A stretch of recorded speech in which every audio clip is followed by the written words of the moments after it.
Hello, epic viewers from around the multiverse. Prepare to indulge in experiencing sheer bliss, because today another riveting, captivating, stellar unboxing video is about to be brought to fruition. What items will I be unboxing? What items will I be opening? Without further delay, without further procrastination, allow me to elicit the box. What items are encompassed inside this bulky, hefty, tangible, nifty box? Let's find out. I'm going to demystify the answer to that inquiry right here, right now, so bear with me. It'll only take me billions of picoseconds to extract the items from the box and subsequently flaunt them from the camera for you to feast your glorious eyes on. Here we go. The unboxing process is about to commence. The unboxing process is officially underway.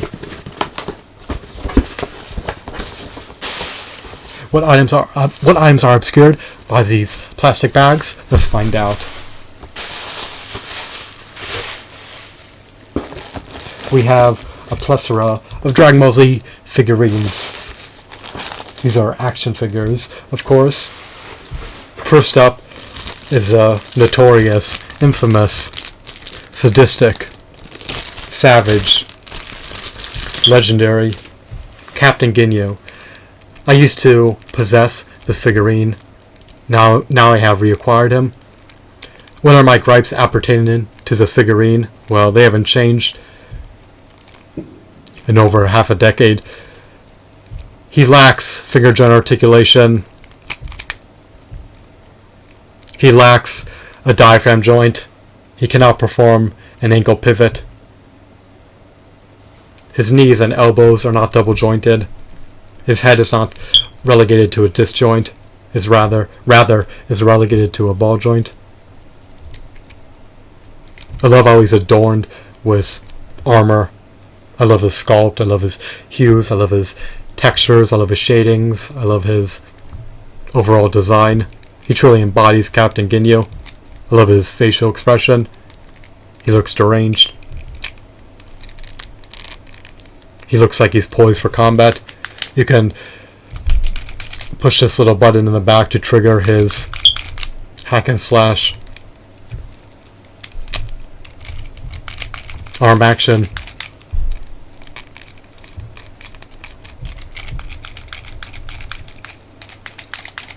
It's supposed to emulate him launching energy blasts rapidly at his opponents so he could disintegrate them and blow them to smithereens.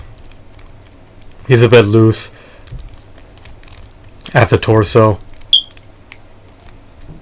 The integrity of his waist has been compromised, so it's not the end of the world, but it does agitate me a bit. His body's not hollow. He's lacking peg holes in the bottom of his feet. I love the horns that protrude out of his head. I love this character's novelties.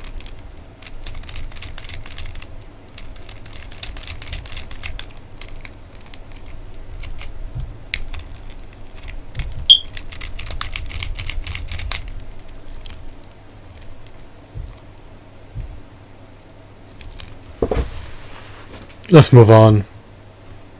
Does the other character have arm maneuver in action? Let's find out. We have 3 other figurines that are encompassed within this bag. Of course, we have Super Saiyan Goku. He's so minute. I love how the figurine has fisted hands. My main gripes appertaining to this figurine are that he's short in stature and that he lacks articulation in the finger joints and in the toes, as well as in the diaphragm. So it's a salient issue. It's a calamity, but there's nothing I can do about it. I can't amplify his height, nor can I install new joints into his body. I'll just have to cope with the circumstances that I broke. Hopefully these dire situations do not befall upon you. Here's Broly. Again, he's just too feeble in this form. He doesn't have enough bulk. He's not very hefty.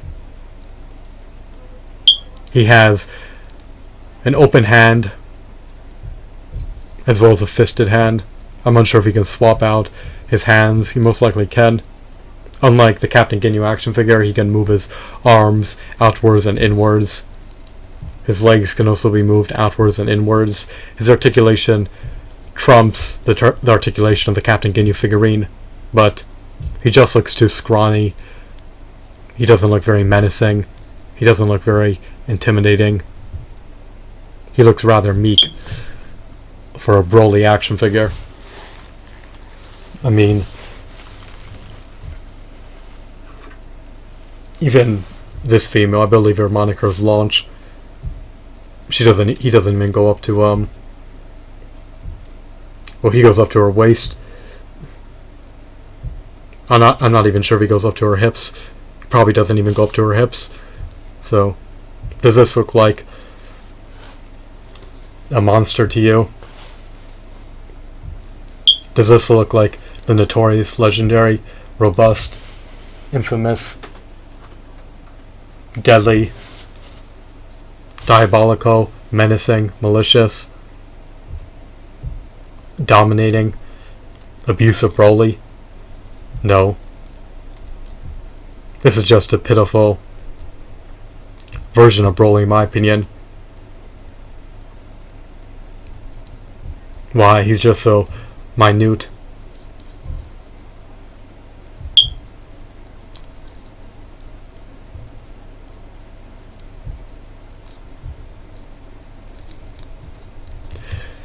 His sculpt depicts a modicum of Broly's epicness. I prefer the Broly figurine that's at least 8 inches tall. Unfortunately, his hand just came off. I now lost it. Hopefully I can retrieve it. So,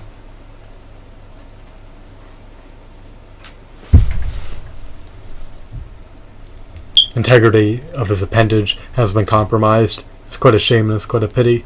So, here's Bandai's 3.75-inch Broly, which I'm not fond of. It doesn't tickle my fancy in the least bit. It was an asinine decision for me to buy the lot. I definitely have qualms about it. Next we have Bardock. His hand is missing. I'm not sure what happened. I doubt it fell. Oh, it fell to the bag. I need to reattach it. I need to remedy the issue. He doesn't have two-fisted hands. He's just so minute and short in stature. My complaints appertaining to Bardock are the same issues that I have with the Super Saiyan Goku and the Broly, the legendary Super Saiyan figurine. They're just so minute. They're just so minuscule. If these figurines were upscaled, if their heights were amplified, and if they had sturdier joints, they would have so much more intrinsic value. Articulation-wise, they're phenomenal. However, height-wise, they're slacking. If each inch is supposed to represent a foot of the character's height, it just doesn't make any sense, as these figurines are 3.75 inches. Goku, Broly, and his father. Goku, his father, Bardock, and the legendary Super Saiyan Broly are not shorter than 4 feet. They're not 3 feet 7.5 inches tall, or 3 foot 7.5 inches tall. Broly is at least 6.5 feet tall, if not significantly taller. Goku is close to 6 feet tall, and Bardock is close to 6 feet tall. They're not 3.75 feet tall, so they should at least be 6 inches tall. Here's Frieza. Before I showcase Frieza, let me just flaunt these figurines in front of the camera one more time.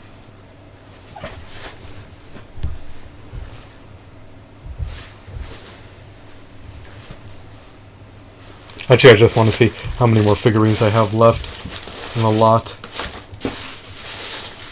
Alright, I guess I'm going to see here.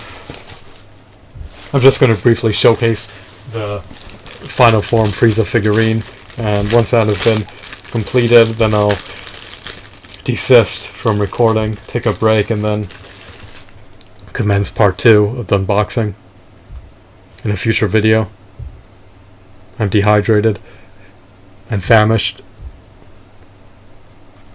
I need something to quench my thirst. Alrighty, I love this version of Frieza. I detest the fact that he only has one eye opened.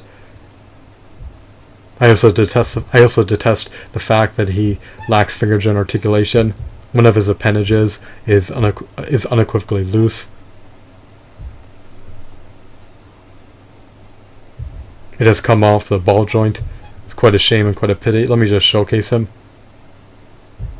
Again, his joints are not relatively sturdy, just like the other figurines. The Captain Ginyu has a loose torso.